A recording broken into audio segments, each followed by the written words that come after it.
निमिया के पाता झोपेदार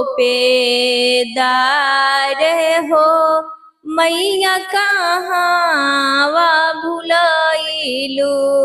निमिया के पाता झोपेदार हो, मैया कहाँवा भुलैलू। मैया भुलैली बाजा जवा गली में, मैया भुलैली बाजा जवा गली में, जा जवा गली में, जहाँ लागे चुंदरी के बाजार हो, मैया वही जे भुलैली। जहाँ लागे चुंदरी के बाजार हो, मैया वही जे भुलैली।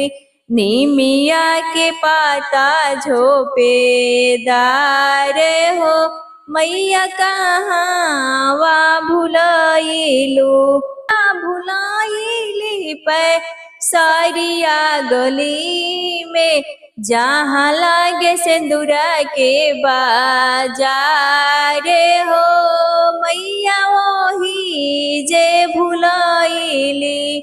जहाँ लागे सिंदूरा के बाजार हो, मैया वही जे भुलैली। निमिया के पाता झोपेदार हो, मैया कहाँवा भुलैलू। मैया भुलैली सोनारवा गली में, मैया भुलैली सोनारवा गली में, जहाँ लागे नथिया के बाजार हो, मैया वही जे भुलैली। जहाँ लागे टिकवा के बाजार हो, मैया वही जे भुलैली। जहाँ लागे झुमका के बाजार हो, मैया वही जे भुलैली। निमिया के पाता झोपेदार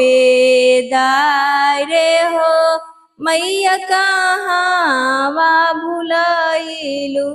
मैया भुलैली मलिया गली में, मैया भुलैली मलिया गली में, जहाँ लागे अड़हुल के बाजार हो, मैया वही जे भुलैली।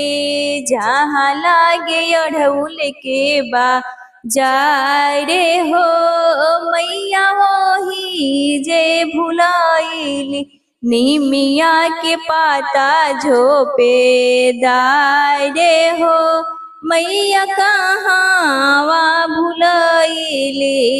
निमिया के पाता झोपेदार हो, मैया कहाँवा भुलैलू। अगर आप लोग को यह गाना पसंद आए, यह भजन माता रानी का पसंद है, तो लाइक और सब्सक्राइब जरूर करिएगा।